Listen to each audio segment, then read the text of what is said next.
Vibrate, vibrate higher. Hello there and welcome. I am going to explain an idea that every child should learn before they even go to school. And yet, most people go right through their life and never really understand it. Dr. Maxwell Maltz, around 1960, said it was the greatest psychological discovery of his generation. It's on self-image.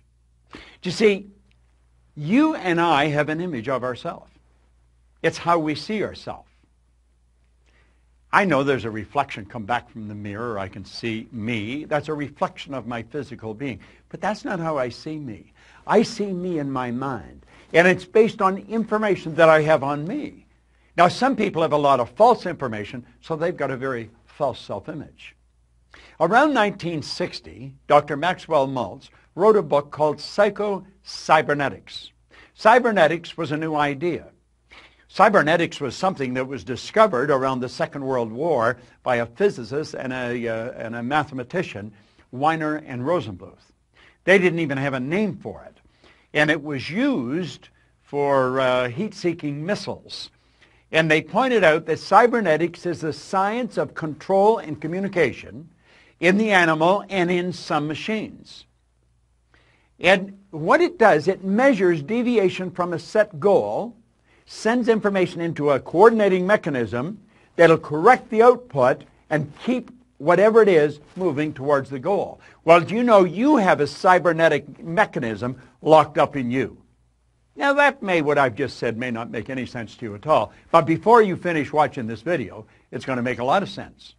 Now, if you've heard me speaking at any event or in any video or audio, you've heard me talking about paradigms. Paradigms are nothing but a multitude of ideas, a multitude of habits that are fixed in the treasury of our subconscious. Paradigms are partly genetic and partly environmental. In other words, the ideas are built right into the genes at birth. That's why we look so much like our relatives. So when we tie all these together, it makes a very interesting story. And I'm going to ask you to sit back, take notes if you want, but really pay attention. If you have kids in school, this is critical.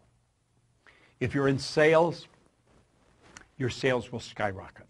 Relationships, just anything that you're going to do is dependent on how you see you. So let's think about it. Cybernetics and paradigms. Very, very interesting subject. Cybernetics and paradigms are both control systems that operate essentially on the same principle. Both maintain a definite course of action and will not deviate from the course that has been established. You must alter the paradigm to achieve the result that you desire. Now think about that for a moment. You'll see people stuck at a certain level. Go ask any sales manager to give you the names of their salespeople, and they can tell you what those salespeople are going to do next month and next year. Why? Because they're programmed. They just come in about the same, maybe up and down a little, but they come in about the same. How about athletes? Every coach will tell you exactly how they're going to play. There's patterns. They're called habitual patterns. Well, that's a paradigm. Now, this is a beautiful concept, so let's understand it. Cybernetics and paradigms, all right? There's a thermostat. Now, a thermostat in your home is a cybernetic instrument. Now, I live in Toronto, so a good part of the year it gets pretty cold there. Other parts of the year it gets pretty warm. But in the winter, you would have your thermostat set to control the room temperature at around 70 degrees.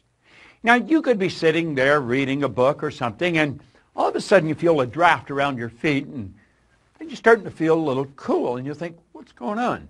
So you go and look at the thermometer, and you notice that the temperature is not 70, it's dropped to 65 degrees. You start to investigate, you think, what's wrong? And you'll notice the front door's open. Now, it used to be, when I was a little boy, you'd go and check on the furnace, because maybe the furnace had gone out. And you'd have to shake all the ashes down and build another fire and get it going again. Not today. Today we've got cybernetic mechanisms hooked up to our heating system. You see, the thermostat measures the deviation from the set goal. What was the set goal? The set goal is 70. But the temperature is at 65. Things have changed. The thermostat sends a message to the furnace, and automatically the fire is turned on. The fan's turned on, and the temperature starts to rise. And it gets up to 66, 67, 68, 69, and it'll take it right back until it's back on course at 70 degrees. And then the fire and the fan are turned off. Now think of that. And it all happens automatically. That's a cybernetic mechanism. Interesting, isn't it? Do you know you've got a cybernetic mechanism in you?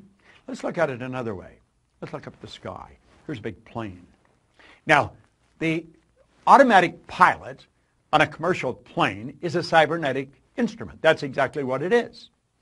And you see, a flight pattern is programmed into the plane's computer system.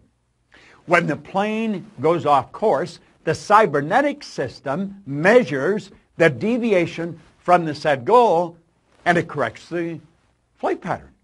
The plane is brought back on course. It's correct. Do you know a rocket going to the moon is off course 97% of the time? Let's take a look at it from a different perspective. There's a plane leaving Chicago, and it's flying to Paris. Now, when the plane leaves the vicinity, it's just getting off the ground. You see the wheels are still down. It's just getting up there. The automatic pilot is flipped on. The pilot could come back and have dinner with you. Now, they don't leave the cockpit, but they're not necessarily doing anything. It's all done automatically. And you see, when that plane's flying along, it gets hit by some turbulence, gets knocked off course. Do you know what happens? The cybernetic mechanism cuts in. It's activated, and it puts the plane back on course again. It all happens automatically. Pilot doesn't even have to do anything. But ultimately, although it goes off course and gets knocked back on course, it ends up in Paris. Now think about that for a moment. Here's you, and you have locked into your subconscious mind a self-image.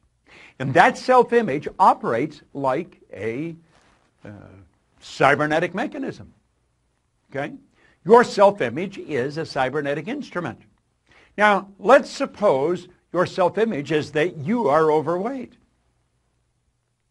Oh, you don't talk about it. You don't want anybody else to talk about it.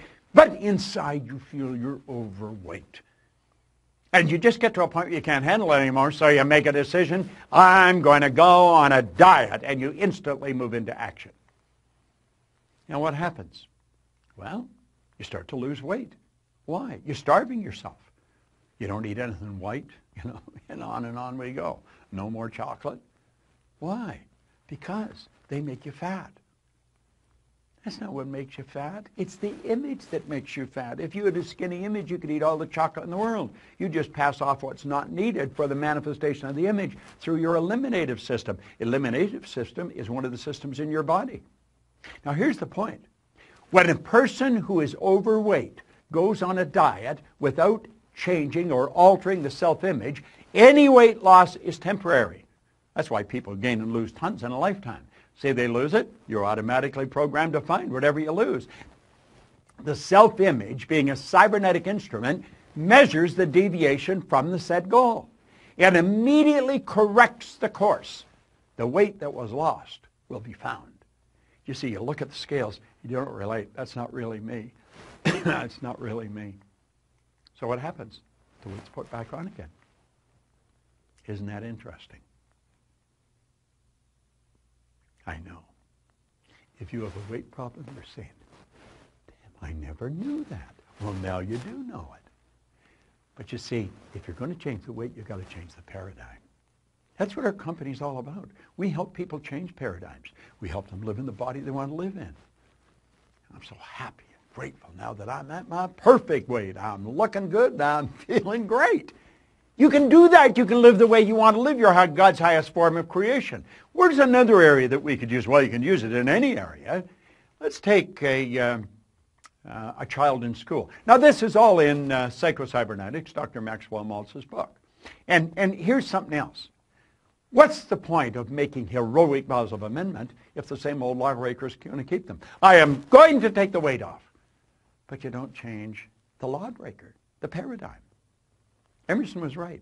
of what use to make heroic vows of amendment if the same old lawbreaker is going to keep them? Let's look at a student in school, all right? Now, there's the subconscious mind, okay? And the student, the image, child has an image. You see, the child's self-image is a cybernetic instrument. That's exactly what it is. And the child has an image of poor grades. This is biographical, by the way, because that's the image I used to have. And I got them. Sure did get them. And you see, when a person is receiving poor grades in school, it's an expression of a self-image. It's the self-image they hold that they're expressing. The person believes they are not very bright. They, of course, receive a report card that reflects the poor image that they've got. And they take the report card home, and there's trouble in River City. I mean, I lived with this all the time I was in school. The child's grounded. They're made to study. Now, what the parent doesn't know and what the child doesn't know is really rather sad. See, the child cram, and the marks go up. But what the parent and the child do not understand, the parent is unaware that the real problem has the child. They have them give up recreational activities. They make them study. The grades improve, but the improvement's temporary. Why? The child has never changed the self-image. Parent doesn't even understand self-image in most cases, and certainly the child doesn't. And so what happens? Oh, they got a good test. When the report card comes out, nothing's changed. Now, why would people live that way? They live that way because they don't know any different. And that is rather sad. See, we should learn to live the way we really want to live. We've got to understand this concept of self-image, of cybernetics, of paradigms. You know, Oscar Wilde said something really beautiful one time. He said, selfishness is not living as one wishes to live. Selfishness is asking others to live as one wishes to live. You've got to develop the courage. You've got to develop the awareness, the wisdom to live the way you really want to live. Life is very short, and it's over very fast. And you can have, do, or be anything you want. You're God's highest form of creation.